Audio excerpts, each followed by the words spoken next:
रिया एक होशियार और महत्वाकांक्षी लड़की हमेशा अपने करियर को आगे बढ़ाने के लिए मेहनत करती रही। उसकी आंखों में एक स्पष्ट लक्ष्य था, लेकिन समय की धारा में उसने शादी की उम्र को पीछे छोड़ दिया। वहीं साक्षी अपनी खूबसूरती पर गर्व करती हुई अक्सर रिश्तों को ठुकराने में यकीन रखती थी।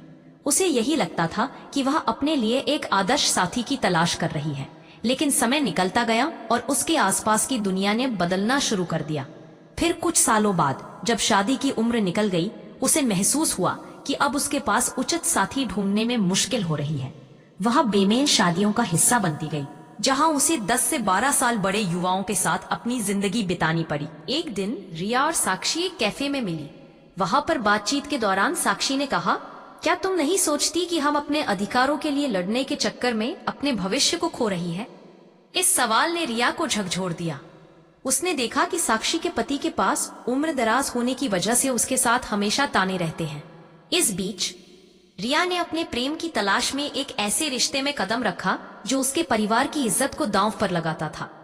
वह अपनी प्यार की खोज में खोई हुई थी और उसका पति उसकी अनदेखी कर रहा था। साक्षी ने उसे चेतावनी दी, लेकिन रिया ने उसकी बातों को नजरअंदाज कर दिया। समय बीतते बीतते रिया और साक्षी दोनों ने अनुभव किया कि उनकी सोच और निर्णयों का उन पर गहरा असर पड़ा। रिया ने देखा कि उसके प्रेमी ने उसे धोखा दिया, जबकि साक्षी ने अपने पति के साथ एक कठिन समय का सामना किया। अब दोनों लड़कियां समझ गई थी कि जीवन में सत्कर्म और सच्चे रिश्ते की अहमियत क्या है।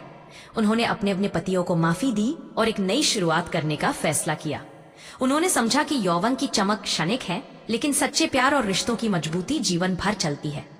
इस अनुभव ने उन्हें ये सिखाया कि खुद को और दूसरों को एक दूसरे का सम्मान करना कितना जरूरी है।